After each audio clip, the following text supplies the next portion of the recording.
boot crunched gravel beside the diner door. A wrinkled hand grabbed his leather sleeve and would not let go.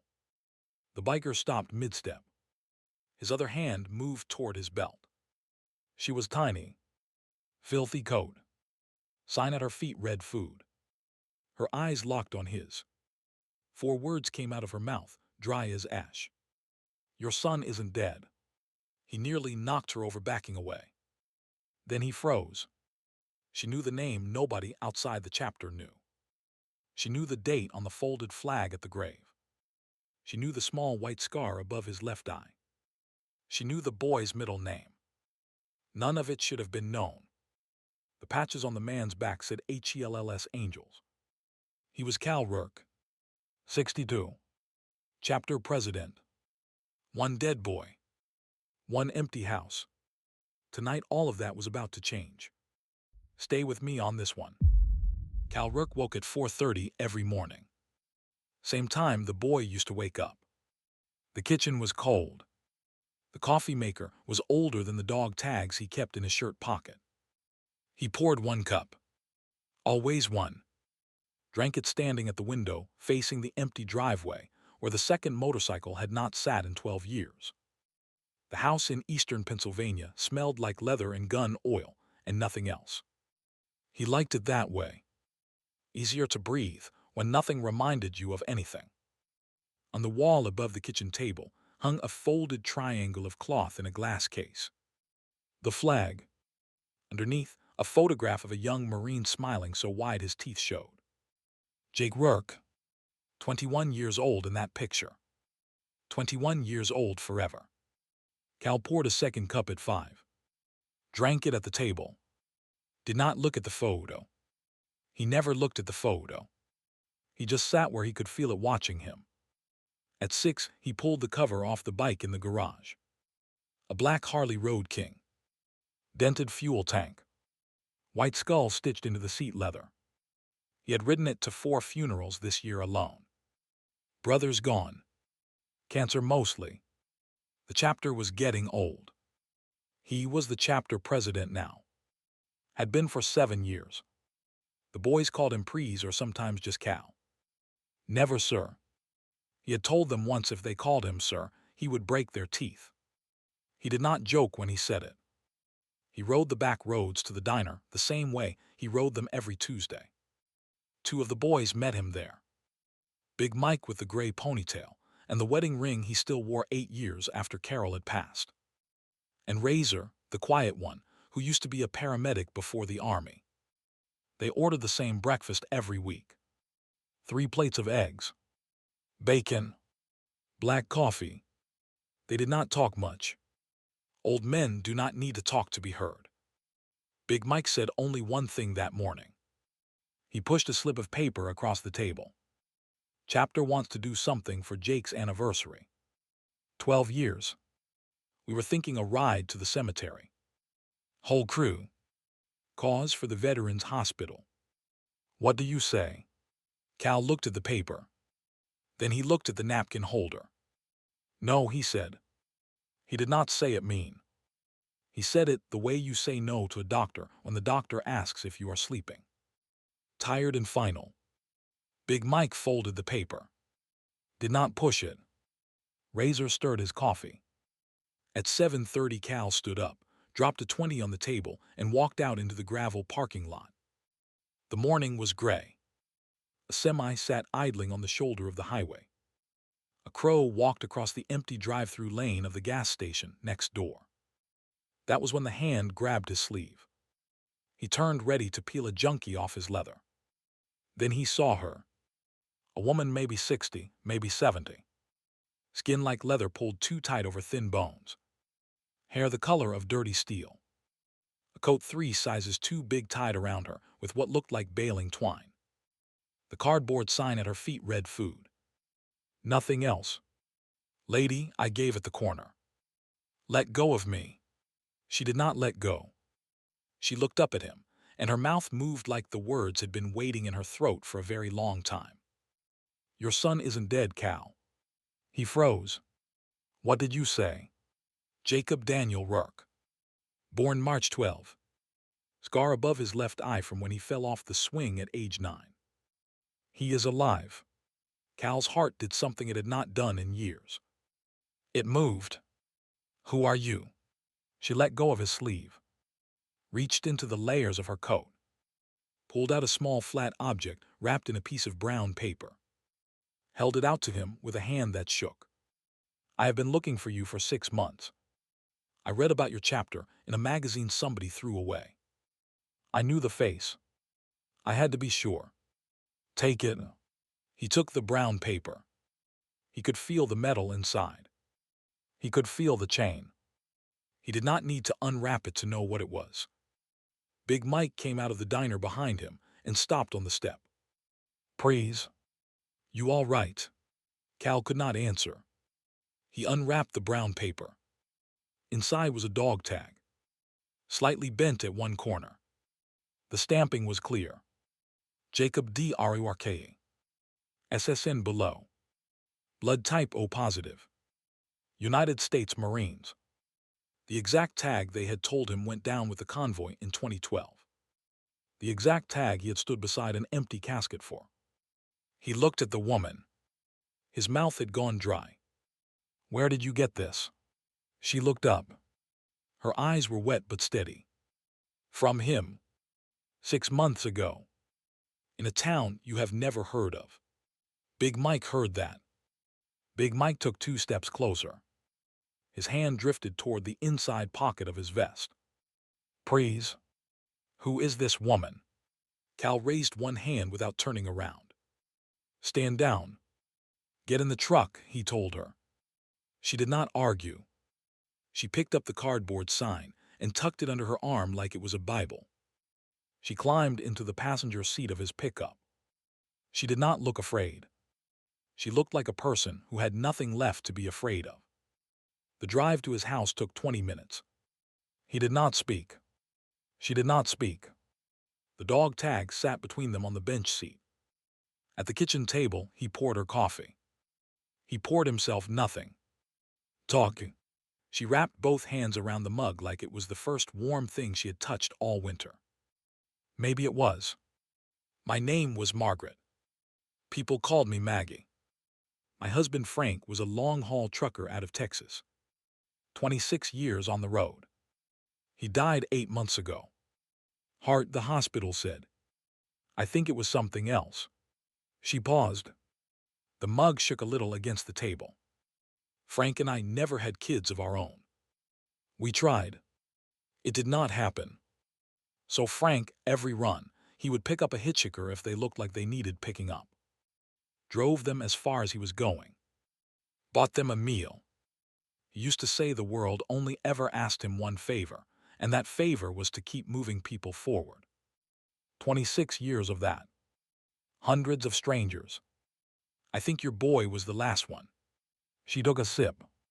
Her hand stopped shaking. Frank stopped at a little motel in West Tennessee every other run. Family ran the place. Old couple. They had a young man working maintenance who never gave a last name. Frank got friendly with him. They drank coffee on the porch.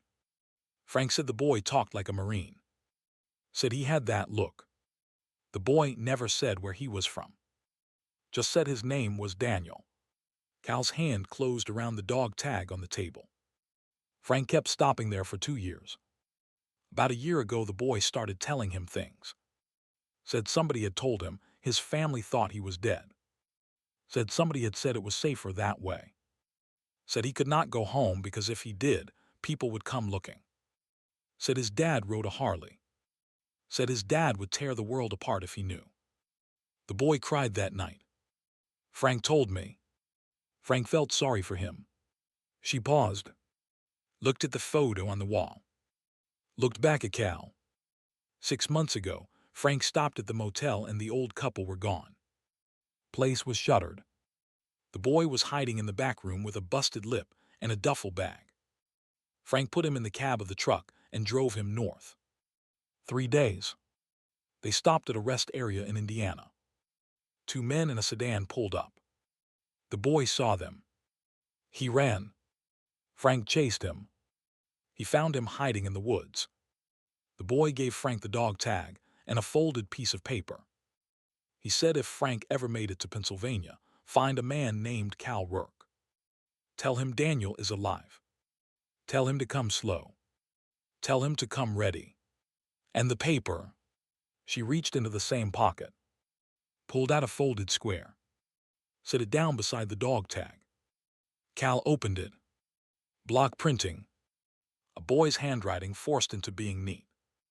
Pop, I am sorry. They took me from the burn pit. They said you would be next if I came home. I have moved every 6 months for 11 years. I am tired. The man in the photo of the contractor is the one who pulled the trigger on Marquez. He works for the government now. If you are reading this, somebody trusts you. Come find me. I am at the place you taught me to fish. The one with the bridge. The one Mom called Nothing County. I love you, Pop. Bring the boys. Cal read it twice. Then a third time. Then he set it on the table and put both palms flat on either side of it like he was holding the table down. He remembers. He said it to the wood.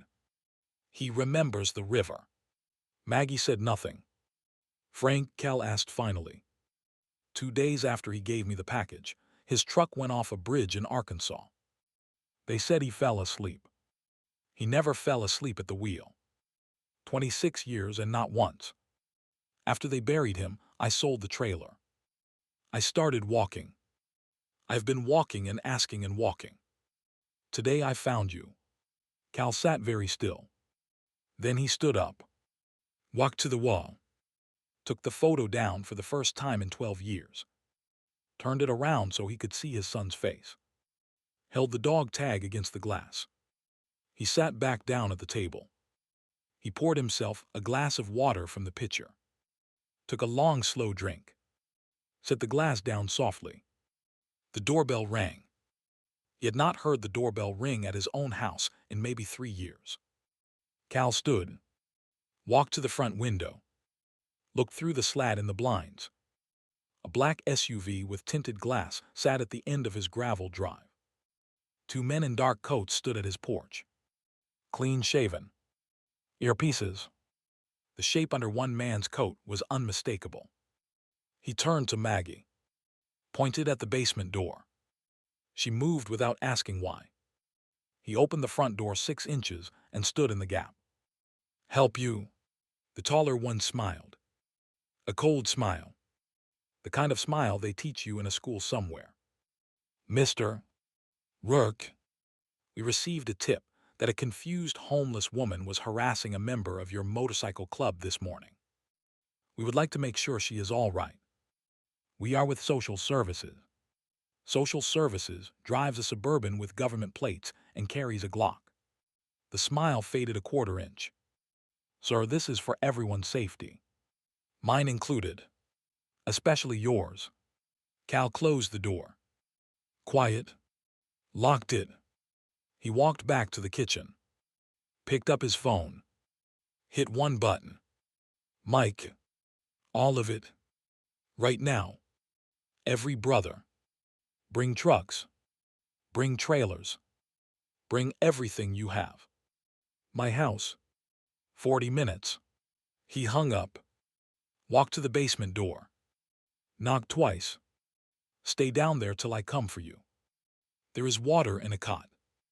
Do not open the door for anyone but me. He went to the gun safe in the den. Opened it. Took out a Remington pump and a box of shells. Then a smaller box. Older. Inside, a single coin from his last deployment. He put it in his pocket. 40 minutes later, his driveway had 9 motorcycles and 2 pickup trucks parked across the entrance like a wall. 18 men in leather. Mostly gray. Mostly limping a little. Mostly looking at him like he was a man they had been waiting their whole lives to follow somewhere they did not yet know. He told them everything in 5 minutes. He showed them the dog tag. He showed them the note. He let Big Mike read it out loud so he would not have to. When Mike finished, nobody spoke for a long moment. Then Razor said, "Where?" Cal told them. a small town in Kentucky on a river. A place a Marine father had once taught a Marine son to fish for smallmouth bass off a railroad bridge.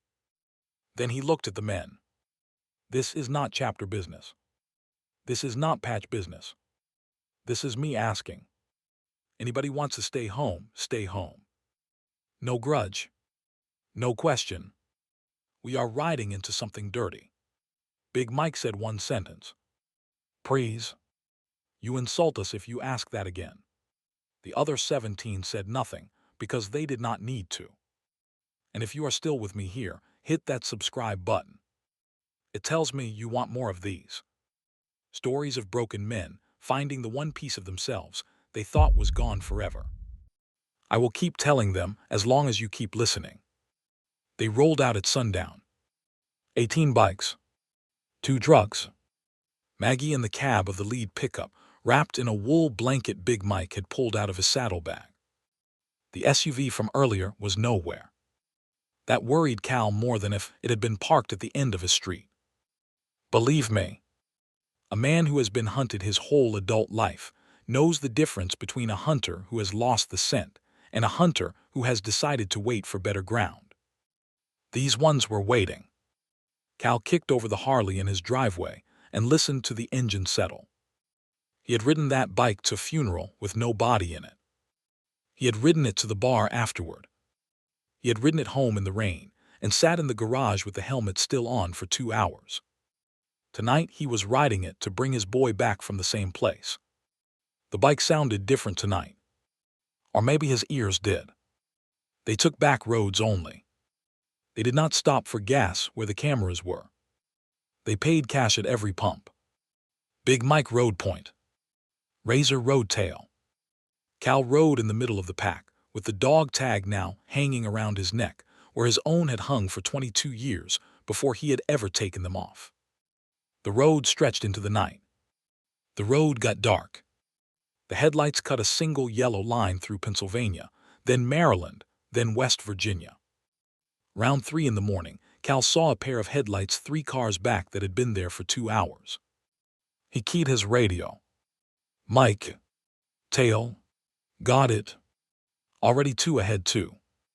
We are boxed. Cal looked over at the rolling shadow of the mountains. We split at the next exit. Trucks go south. Bikes go west. Reconvene at the bridge. They peeled off at exit 89. The trucks took the off-ramp south at full speed. The bikes cut west and dropped to back roads with no lights. The cars that had been boxing them hesitated at the split, and that was the moment Cal knew for sure. They were not police.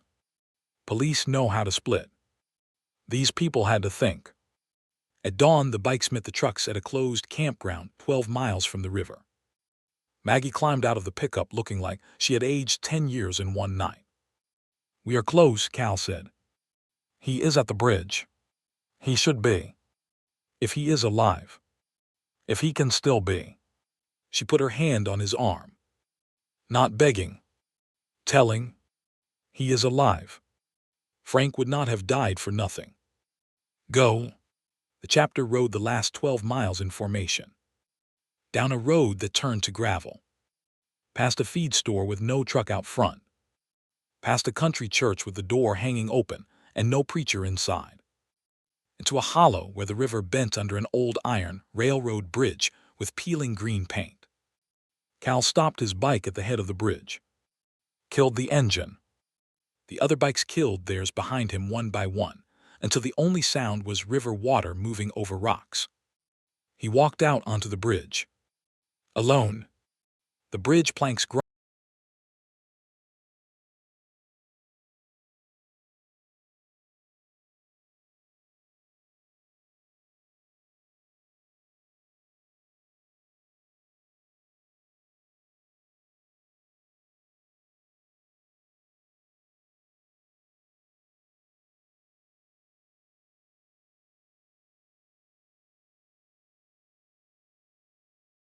His father's hand, even though he was 15 and too old to hold anybody's hand. The boy had been the only thing keeping Cal upright in those years. And then in 2012, the boy had been taken too, or so the world had told him. Now here's the thing. The world lies sometimes. The world lies bigger than any man can lie. And sometimes the world has to be walked back into until the lie cracks. Halfway across the bridge, a figure rose up from behind the iron railing on the other side. A man. Tall. Lean. Dark beard. The hat pulled low. He held a hunting rifle, but the barrel pointed at the planks, not at Cal. Cal stopped 20 feet from him. The man took off the hat. The scar above the left eye was right where Cal remembered it. The boy was 33 now. The boy was a man. The boy's eyes were wet. Poppy. That one word was the loudest thing Cal had ever heard. He could not speak.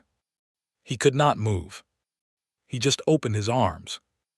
The boy walked the 20 feet across the bridge and put his head against his father's shoulder, and Cal felt 12 years of grief crack open down the middle.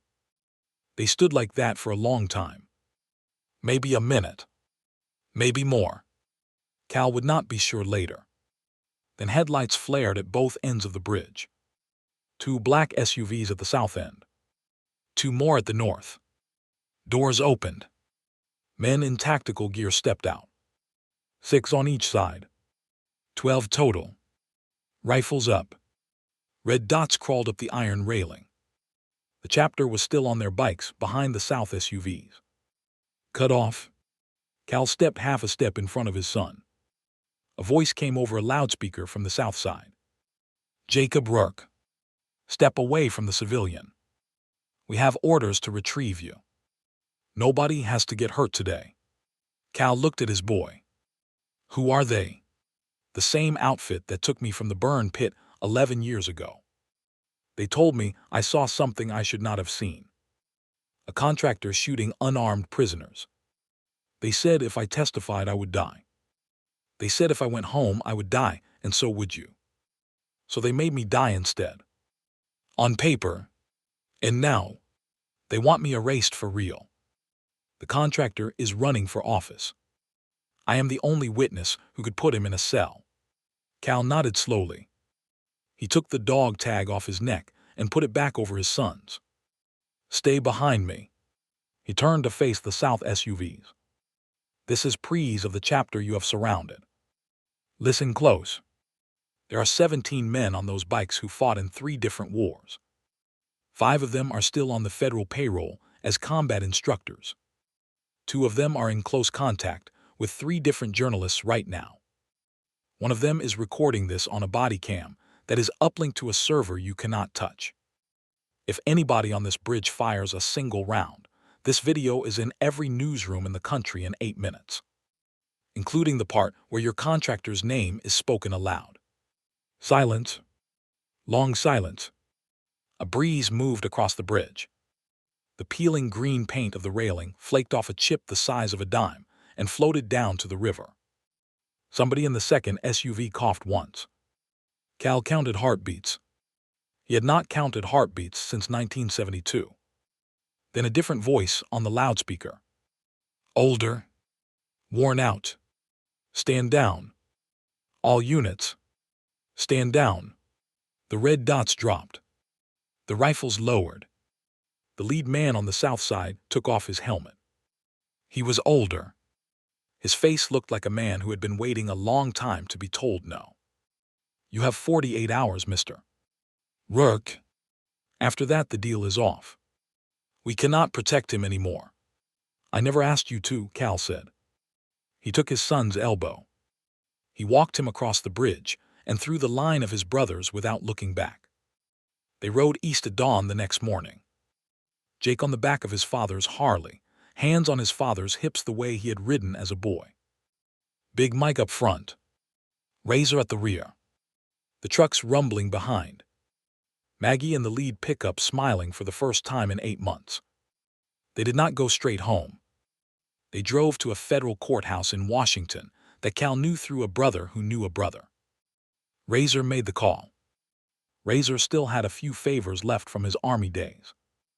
By the time they parked, 2 reporters and 1 U.S. Marshal were waiting in the lobby. Razor and Big Mike walked Jake inside. Cal sat on a bench in the hall outside the office and did not move for 4 hours. When Jake came out, he had a folder under his arm and a different look in his eyes. Not the hunted look. Something closer to the look of the boy in the photograph on the kitchen wall. "It is done, Pop. They have the testimony. They have the evidence. The contractor's name goes public on Monday. And you. I am free. They cannot touch me without burning themselves.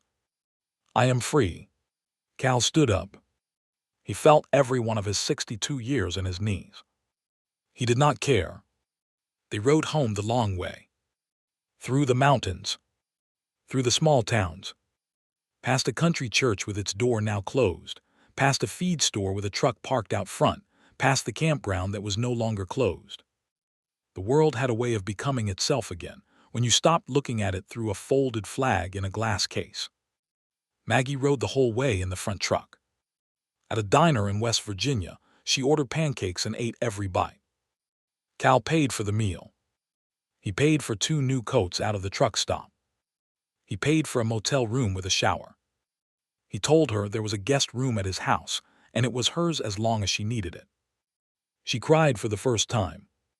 Quietly. Into a napkin. "Frank would have liked you. Frank saved my son. I owe Frank everything I have." At the Pennsylvania house, Jake walked through the front door for the first time in 12 years and stopped in the kitchen. He looked at the wall.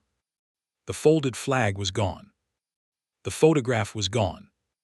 In their place was a small empty hook. "I took them down yesterday," Cal said. "Was going to put them in a box. Now I do not know what to do with them." Jake looked at the hook for a long moment. Then he looked at his father. "Put the flag in a drawer. The photo too. Hang a fishing pole there instead. We are not done with that bridge yet." Cal laughed for the first time in 12 years. It was an old laugh. A little rusty. But it was real. The chapter came over that night. 18 men crowded into a kitchen built for 4. They drank coffee. They ate the chili razor brought in a crock pot. They told stories about Jake from when he was 9 and 10 and 12 and 17. They told stories Jake had never heard about himself. He laughed more in that one night than he had in 11 years on the run. Big Mike took Cal aside on the back porch around midnight. "Please. The chapter wants a new patch made. Just one. To wear under our cuts. Something just for us." We were thinking the words brought him home. Small. Inside the leather where nobody else can see. Just us. Just for what happened on that bridge. "Is that all right?" Cal did not answer right away. He looked at the stars over the eastern Pennsylvania trees. He had not really looked at stars in 12 years. Stars are for men who are still expecting something out of tomorrow. He had stopped expecting anything a long time ago. "Mike, tell the boys yes. Tell them I will pay for the leather and the stitching myself. Tell them I owe them something I can never finish paying. Tell them I love them." Mike nodded. Mike did not say anything to that. Mike had been waiting 8 years to hear his Prees say a sentence with the word love in it. Mike was not going to ruin the moment by saying anything back. Cal looked out at the dark yard. He could see the silhouette of the second motorcycle now, sitting beside his in the driveway. Jake had asked for the cover to be pulled off. The boy had not ridden in 11 years. He had said he wanted to learn again. He had said he wanted his father to teach him. "Yeah, Mike. That is all right." Mike squeezed his shoulder once. Hard. The way old soldiers do. The next morning Cal woke at 4:30 out of habit. He poured a cup of coffee. He stood at the kitchen window. There were 2 motorcycles in the driveway. There was a fishing pole on the kitchen wall where the flag had been. There was a woman named Maggie asleep in the guest room with a real blanket and a real pillow. There was a 33-year-old man with a scar above his left eye snoring on the couch, wrapped in his father's old Marine coat. And out at the curb, a magazine sat in the mailbox. The kind a homeless person might one day pull out of the trash. Inside was a small article about a Hells Angels chapter in Pennsylvania that had escorted a wounded combat veteran home. There was a photograph. There was an address. Cal did not know yet who that boy belonged to. He did not know yet what mother or father was reading that article in a shelter somewhere or under a bridge. But he knew now what the magazine could do. He took the dog tag off the kitchen counter, walked outside in his bare feet, and hung it from the handlebar of the second motorcycle. The sun was coming up over the eastern Pennsylvania hills. For the first time in 12 years, the morning did not feel cold. He stood there in the gravel and drank his coffee slow. The wind moved through the pines at the back of the lot. Somewhere down the road, a rooster called once and then went quiet. Cal listened to the silence the way a man listens to a song he has been trying to remember the words to his whole life. The song was simple. The song was that he was not alone. The song had been there the whole time. It had been buried under 12 years of a lie that somebody in a uniform had told him on a doorstep on a Tuesday in 2012. The lie had ended yesterday on a bridge. The song was beginning again this morning in his own driveway. He finished the coffee. He turned and walked back inside to start a second pot. There was a boy in the house who liked his coffee strong. Cal remembered that without having to be told.